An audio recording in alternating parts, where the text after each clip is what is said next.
अकारण करुणा वरुणालय परात्पर ब्रह्म भगवान श्री राघवेंद्र सरकार के चरणों में बारंबार वंदन। भगवान विश्वनाथ मां अन्नपूर्णा एवं श्री हनुमान जी महाराज के श्री चरणों में साष्टांग दंडवत। प्रातः स्मरणीय परम पूज्यपाद गोस्वामी श्री तुलसीदास जी महाराज के श्री चरणों में बारंबार वंदन।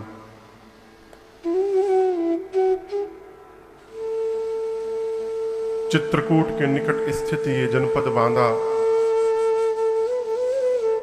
जिसके परम पुनीत धराधाम पर बैठकर हम और आप चल रही इस 9 दिवसीय श्री राम कथा महोत्सव में आज तृतीय सत्र में यहाँ पर सभी लोग उपस्थित भए हैं।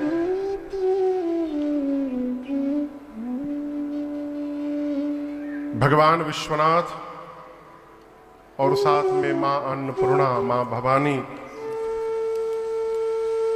जो इस कथा के मुख्य यजमान है, प्रधान यजमान,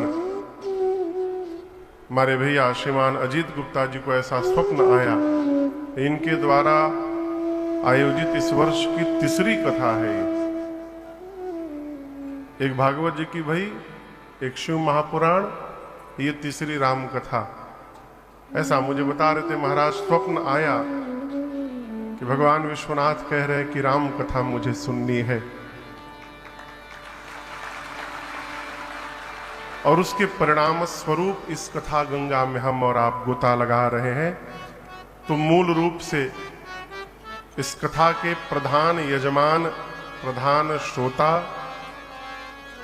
ये सब भगवान विश्वनाथ और मां भवानी है। सेवा रूप से हमारे भैया अजीत जी का पूरा परिवार लगा हुआ है। इनके परिवार पर पूज्य बाबू जी स्वर्गीय मुन्नीलाल जी का आशीर्वाद, साथ में मैया श्रीमती रेखा गुप्ता जी, छोटे भैया, पूरा परिवार मिलकर आयोजन में लगा हुआ है। आसपास दूर से आए आप समस्त कथा के रसिक श्रोता बंधु, माताएं, बहनें, हमारे आपके मध्य उत्तर प्रदेश सरकार में जल शक्ति मंत्री, राज्य मंत्री श्रीमान रामकेश निषाद जी यहाँ उपस्थित हैं। जय हो, बहुत बहुत स्वागत आपका। एक बार तनिक करतल ध्वनि बजा दीजिए। चेयरमैन बबेरू श्रीमान विवेकानंद गुप्ता जी यहाँ पर उपस्थित हैं, बहुत बहुत स्वागत। जय जय।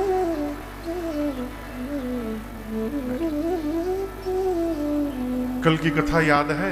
क्या गाए थे हम लोग? क्या गाए थे? कहिए।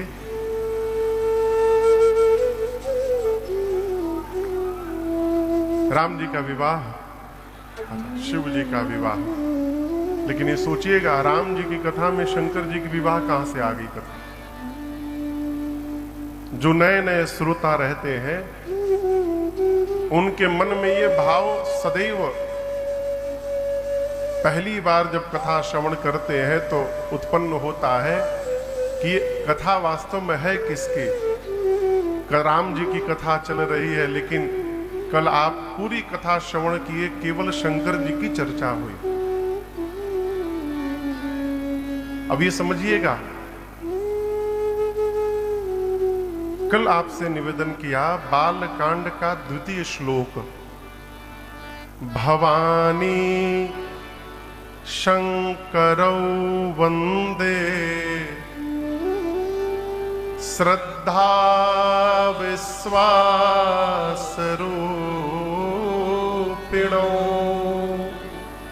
याभ्यां विना न पश्यन्ति सिद्धः स्वान्तः स्थमीश्वरम्। मां पार्वती जी श्रद्धा है और भगवान शंकर विश्वास है। आप कितने भी पढ़ लिख लीजिए, ज्ञानी हो जाइए, डॉक्टरेट कर लीजिए, भारत के बाहर के विश्वविद्यालयों में जाकर पढ़ लीजिए, परंतु एक बात को याद रखिएगा, जब तक हृदय में श्रद्धा नहीं होगी और श्रद्धा के परिणाम से विश्वास जागृत नहीं होगा, तब तक हमारे हृदय में भगवत भक्ति की धारा प्रवाहित होने वाली नहीं है। विद्यालय में जानकारी मिल सकती है, ऐसा कोई विश्वविद्यालय नहीं बना है जो हमको भक्ति से परिपूर्ण कर दे। अब आप दर्शन करिएगा, कौन सा विश्वविद्यालय है जहां जाने से हमको भगवान की भक्ति प्राप्त हो जाए? नहीं हो सकती। ज्ञान भले हो जाए, जानकारी भले हो जाए, भक्ति बिना श्रद्धा के उत्पन्न नहीं हो सकती। पूज्यपाद गोस्वामी तुलसीदास जी कहते हैं, जिस मनुष्य के जीवन में 3 वस्तुओं का अभाव है, कितने वस्तु का? वो कितना भी बड़ा पढ़ा लिखा क्यों ना हो, उसको ये राम कथा समझ में आने वाली नहीं है। जिसके पास 3 वस्तु नहीं है, ये 3 वस्तु है क्या? बाबा कहते हैं, जे श्रद्धा संबल रहित, जिसके पास श्रद्धा की पूंजी नहीं है। दूसरा, नहीं संतन कर साथ, जीवन में संत का संग नहीं है। तीन कहूं मानस अगम अति, जिनहि न प्रिय रघुनाथ। जिसके जीवन में श्रद्धा नहीं है, जिसके जीवन में संत का संग नहीं है, और जिसको रघुनाथ जी के चरण में प्रीति नहीं है, उसको ये कथा समझ में आने वाली नहीं है। हम लोग तो यात्रा में ही रहते हैं, कई कई ऐसे महापुरुष भी मिलते हैं जो आज तक कभी विद्यालय गए नहीं, लेकिन उनकी भक्ति को देखकर अपने को ग्लानि होती है कि काश ऐसी भक्ति हमारे जीवन में भी कभी आ पाती। ये क्यों है? ये श्रद्धा का परिणाम। उसके बाद उसको लगेगा नीचे मानो कांटे पर बैठा हो, तुरंत उठेगा, भगेगा यहां से। बरबस बिना श्रद्धा के आप संत शरण में, भगवत कथा में जा ही नहीं सकते। श्रद्धा होगी तो संत शरण मिलेगा, संत शरण प्राप्त होगा तो संत भगवान की कथा सुनाएंगे, और भगवान की कथा सुनते सुनते एक दिन राम जी के चरणों में प्रीति जागृत हो जाएगी और ये मानस मानस में प्रवेश कर जाएगा। ये क्रम है। इसलिए भगवान शंकर और मां पार्वती का विवाह हुआ, क्योंकि भगवान शंकर विश्वास है और मां पार्वती श्रद्धा है। श्रद्धा और विश्वास का परिणय हुआ। अब यहां से मानस की गंगा प्रवाहित होने वाली है। तीर्थराज प्रयाग में आपने कल श्रवण किया, भरद्वाज जी ने प्रश्न किया था कि राम जी कौन है, याद है ना? और इसी प्रश्न के उत्तर में याज्ञवल्क्य ऋषि शंकर जी के विवाह की कथा सुना दी। कथा सुनाने के बाद बोले, भरद्वाज जी आप ये ना समझिएगा कि मैंने आपको यूं ही सुना दिया, प्रथम ही मैं कही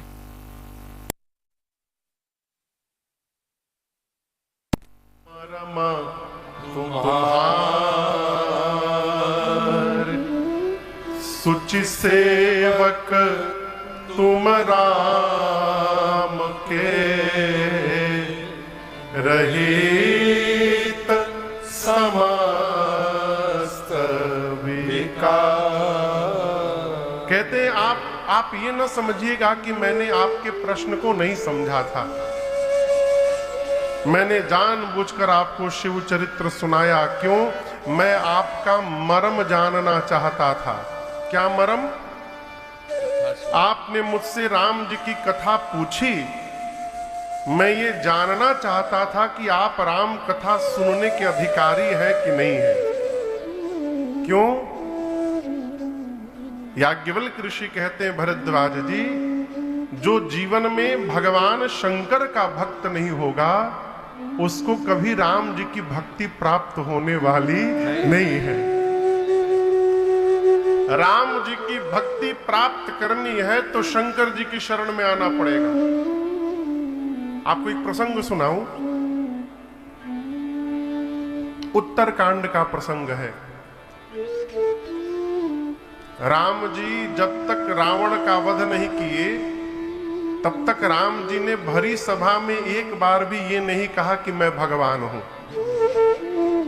लेकिन जब रावण का अंत कर दिए, भगवान राजा बन गए अयोध्या में, तो जैसे आप लोग बैठे हैं ना, पूरी अयोध्या की प्रजा बैठी थी। उस समय राम जी ने इस बात की घोषणा की कि मैं भगवान हूं। और राम जी एक बात कहते हैं, देखिए जब संतान बड़ी हो जाए ना तो उसको डांट करके नहीं कोई बात कहनी चाहिए है? राम जी अयोध्या की प्रजा के सामने हाथ जोड़ के कहते हैं, और एक गुप्त मत। राम जी कहते हैं कि गुप्त मत मैं आप सबको सब ही कहूं कर जोर। आप दर्शन करिए, भगवान हाथ जोड़ के खड़े हैं अपनी प्रजा के आगे, कहते मैं सबसे हाथ जोड़कर एक बात कहना चाहता हूं। क्या? शंकर भजन बिना नर भगति न पावै मोह। ये राम जी कह रहे हैं कि बिना शंकर भगवान का भजन किए मेरी भक्ति मिलने वाली नहीं है। याज्ञवल्क्य ऋषि कहते हैं मैं आपका मर्म जानना चाहता था, आप शंकर जी के भक्त हैं कि नहीं है। अब मैं जान गया आप शंकर जी के भी भक्त हैं और इसीलिए आप रघुनाथ जी के भी भक्त हैं। मैं ये मर्म आपका जान गया है। अब मैं आपको राम जी की कथा श्रवण कराऊंगा, लेकिन एक बात कहूं भरद्वाज जी, भगवान की कथा अपार है। कितनी है? अपार, जिसको पार नहीं किया जा सकता। कहते 100 करोड़ शेष नारायण भी, एक शेष नारायण के पास 1000 मुख हैं, फन। कितने फन हैं उनके? 1000। अब अजीत बाबू मल्टीप्लाई करिए, 100 करोड़ शेष नारायण के कुल कितने मुख हो जाएंगे? बोलिए बोलिए आप लोग, अब गुणा करिए। हाँ, अनंत नहीं होगा। एक शेष नारायण के 1000, तो 100 करोड़ शेष नारायण के कितने हो जाएंगे? अच्छा ये बताओ 100 करोड़ को कितना कहते हैं? ये भी नहीं मालूम। 1 अरब, ठीक। 1000 में कितने शून्य होते हैं? 3। अब 1 अरब में 3 शून्य लगाइए, 1 शून्य लगाएंगे तो क्या हो जाएगा? 10 अरब। कितना हो जाएगा? 10। दूसरा शून्य लगाएंगे तो कितना हो जाएगा? 1 खरब। और तीसरा शून्य लगाएंगे तो कितना हो जाएगा? 10 खरब। यानी 100 करोड़ शेष नारायण यदि आ जाएं तो उनके कुल मुख की संख्या होगी 10 खरब। याज्ञवल्क्य ऋषि कहते एक एक मुख से यदि कथा कहना प्रारंभ करें तो 100 करोड़ शेष नारायण के सारे मुख समाप्त हो जाएंगे, परंतु भगवान की कथा पूरी होने वाली नहीं है। भगवान की कथा इतनी है?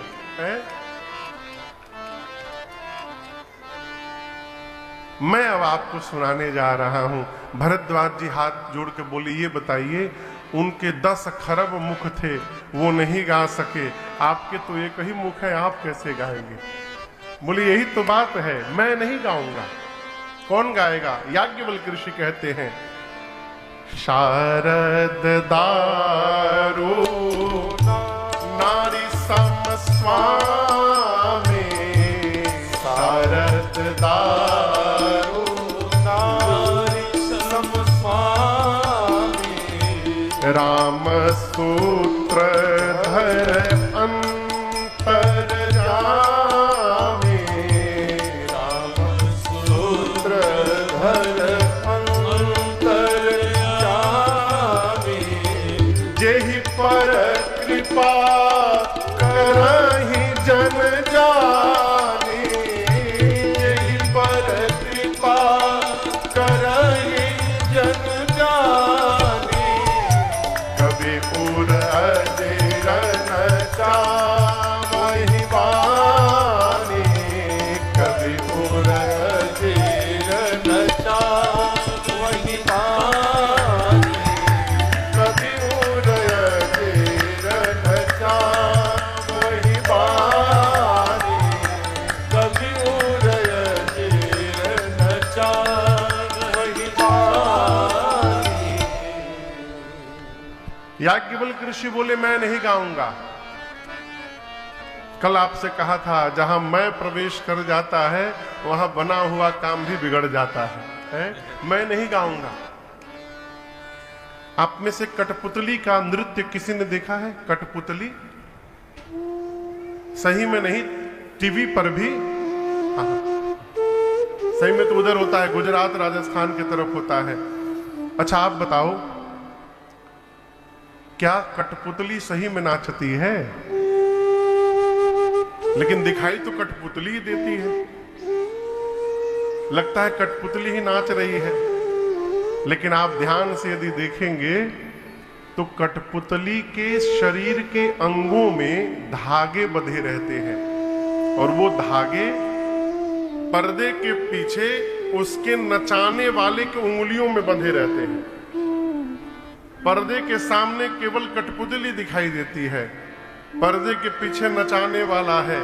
नचाने वाला जैसे जैसे उंगली नचाता है पर्दे के सामने, वैसे वैसे कठपुतली नाचती है। देखने वाले को लगता है कि कठपुतली नाच रही है, लेकिन वो नाचती नहीं है। उसी प्रकार याज्ञवल्क्य ऋषि कहे सरस्वती जी कठपुतली हैं, और सरस्वती रूपी कठपुतली के धागे राम जी की उंगली में बंधे हैं। राम जी जैसे नचाते हैं सरस्वती को, वो वैसे ही नाचती हैं, और राम जी जिस पर कृपा कर दें वही कवि की तरह अपनी जिह्वा नचाने लगता है। ये सब राम जी की कृपा से संभव है।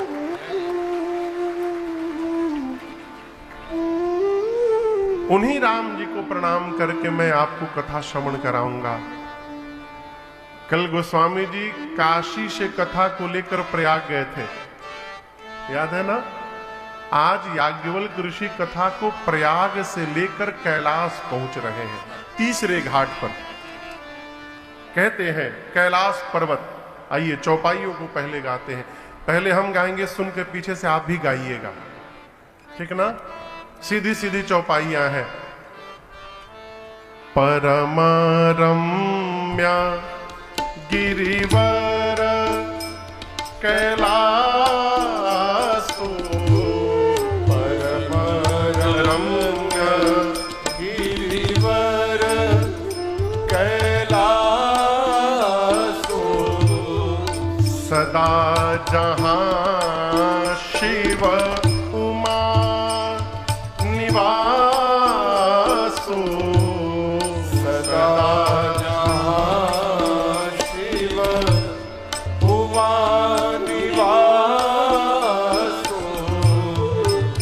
गिरि पर पट बिटप विशाला, गिरि पर पट बिटप विशाला, नित नूतन सुंदर